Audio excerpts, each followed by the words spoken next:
میں اس کی ایک مثال دیتا ہوں. ایک آدمی, یہ ہمارے جاننے والوں کا واقعہ ہے, ان کا کاروبار خراب ہو گیا, پیسہ ڈوب گیا, سمجھ رہے ہو. اب وہ ہمارے دوسرے جاننے والے کو کال کر رہے ہیں کہ یار میرے کاروبار کا ہو گیا بیڑا غرق, کائنڈلی مجھے 6 کروڑ روپے دے دو اللہ کے نام پہ. تو مجھے کاروبار کرنا تو آتا ہے, بزنس کروں گا, 6 مہینے میں کروڑ بھی واپس کر دوں گا اور پروفٹ آدھا آدھا ڈیوائڈ کریں گے. ان کی قسمت اچھی تھی, انہوں نے مجھے فون کر لیا کہ مفتی صاحب یہ بڑا نیک آدمی ہے, 6 کروڑ روپے مانگ رہا ہے اور کروڑوں کا اس نے بزنس کیا بھی ہے. 6 کروڑ یا 7 کروڑ مانگ رہا ہے, بزنس کیا بھی ہے اس نے دبا کے. اب بیچارے کا حالات آ گئے, نقصان ہو گیا, تو ظاہر ہے پیسہ چاہیے, پیسہ ہے نہیں اس کے پاس. میں نے اس سے کہا اس سے پوچھو یہ رہتا کرائے کے گھر پہ ہے یا اپنے گھر پہ رہتا ہے. انہوں نے کہا پوچھا تو کہا تھی اپنا ذاتی گھر ہے. میں نے کہا اس سے پوچھو یہ گھر کی قیمت کتنی ہے, تو پتا چلا جی 10 کروڑ. میں نے کہا اس سے بولو کہ ایسا کریں کائنڈلی یہ 10 کروڑ کا گھر بیچیں, 6 مہینے کے لیے کرائے پہ آ جائیں. اگر کرائے پہ کوئی گھر نہیں دیتا تو مفتی طارق مسعود صاحب آپ کو گھر دلوا دیں گے کرائے پر. نہیں تو میں نے کہا آپ بولو کہ ہمارے گھر ہی رہ لینا تھوڑے دن, دوست ہے نا, تو 6 مہینے کی رکھ لو اس کو, یا 6 مہینے کی کرائے پہ رہ لیں آپ, اور 10 کروڑ کا جب گھر بکے گا اس میں 6 کروڑ لگائیں بزنس پہ. وہ 6 کروڑ ہو جائیں گے بقول ان کے 12 کروڑ 6 مہینے میں.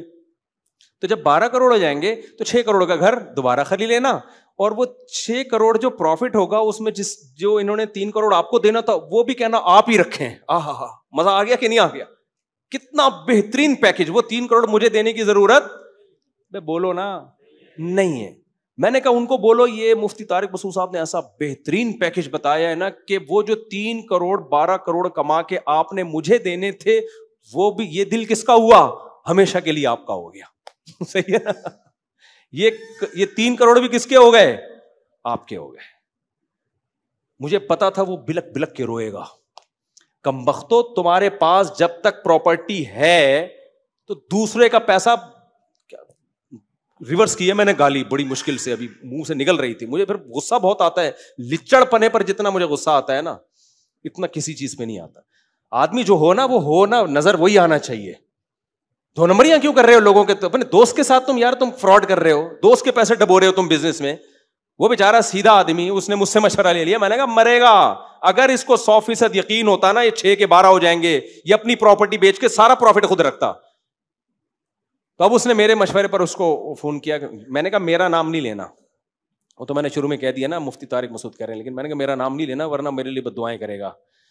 تو پھر اس نے جب فون کیا نا تو فون پہ اس نے کہا دیکھیں میں اپنا گھر نہیں بیچنا چاہتا, ایکچولی پراپرٹی تو میرے پاس اور بھی ہے, وہ ایک گھر فلاں جگہ بھی ہے, لیکن دیکھیں میں چاہتا نہیں ہوں کہ پراپرٹی بیچوں, یہ میری ضرورت کی ہے.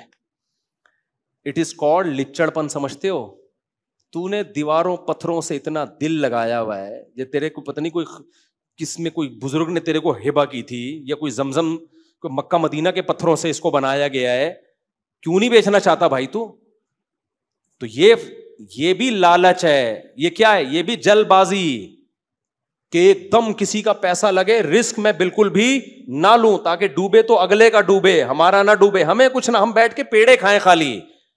یہ ساری غیر اخلاقی حرکتیں انسان میں جب پیدا ہوتی ہیں جب وہ قناعت اور صبر سے کام نہیں لیتا, جلد بازی سے کام لیتا ہے. غیر اخلاقی حرکت مت کرو.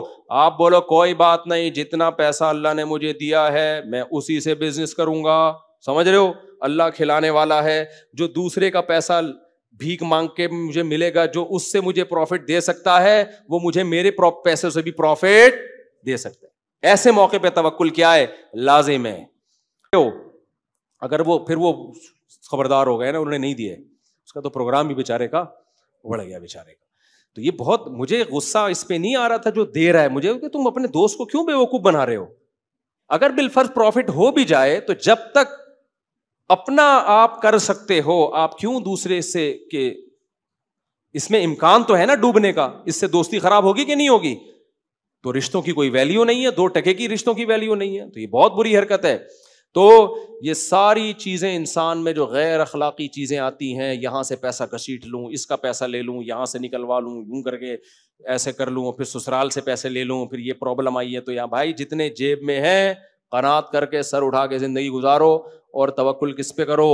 اللہ پہ, کہ جو اللہ ادھار لے کے کھلا سکتا ہے وہ ادھار لیے بغیر بھی کھلا سکتا ہے. تو تو اس سے آپ کیا ہوگا, آپ سر اٹھا کے گریبان کھول کے گھومو گے, سمجھتے ہو, سر اٹھا کے جیو گے اور گریبان کھول کے گھومو. میں تو ایسے نہیں کھولتا کہ پسلیاں نظر آتی ہیں, اندر کی رپورٹ اتنی اچھی ہے نہیں, بہت باریک سا ہوتا جا رہا ہوں میں دن بدن. تو اللہ تعالیٰ سمجھنے کی عمل کی توفیق عطا فرمائے. پھر انشاءاللہ سنتوں کے بعد ہم تھوڑی دیر بیٹھیں گے, تھوڑی دیر سوال جواب کا سیشن ہوگا. اللہ تعالیٰ ہمیں سمجھنے کی عمل کی توفیق عطا فرمائے.